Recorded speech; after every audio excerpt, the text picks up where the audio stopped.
सदस्य आणि 288 अध्यक्ष यांची निवड होणार आहे. 246 नगर परिषदांमध्ये 10 नवनिर्मित नगर परिषदांचा समावेश आहे आणि 236 नगर परिषदांची मुदत यापूर्वीच संपलेली आहे.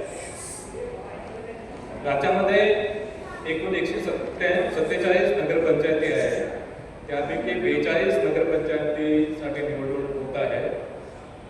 त्यामध्ये 15 नवनिर्मित नगरपंचायती आहे आणि 27 नगरपंचायतीची मुदत यापूर्वी संपलेली आहे आणि उर्वरित 105 नगरपंचायतीची मुदत यापूर्वी समाप्त झालेली नाही.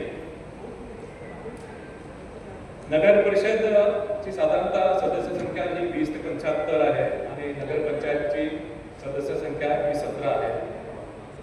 नगर परिषदची निवडणूक ही बहुसदस्यीय पद्धतीप्रमाणे आहे. साधारणतः एका प्रभागामध्ये सर्वसाधारणपणे 2 जागा नगर परिषदेमध्ये असतात.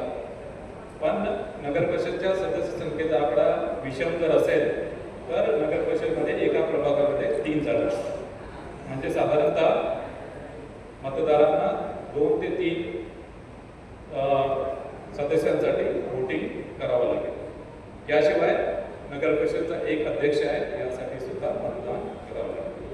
नगरपंचायतमध्ये आपल्याला माहित आहे की फक्त एक सदस्य असतो आणि एक अध्यक्ष. त्याच्यामुळे तिथे मतदारांना नगरपंचायतीसाठी 2 मतं द्यावी लागते.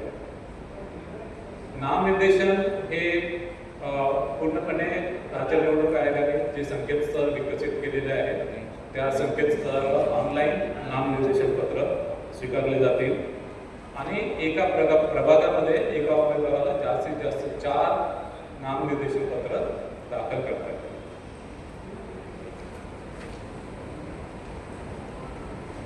संकेतस्थळावर नामनिर्देशन पत्र दाखल केल्यानंतर त्याची प्रिंटआउट काढून ती संबंधित निवडणूक निर्णय अधिकाऱ्याकडे उमेदवारांना द्यावी लागेल. नामनिर्देशन पत्रासोबत जात वैधता प्रमाणपत्र देणे आवश्यक आहे. मात्र ज्यांनी नामनिर्देशनापूर्वी जात वैधता प्रमाणपत्र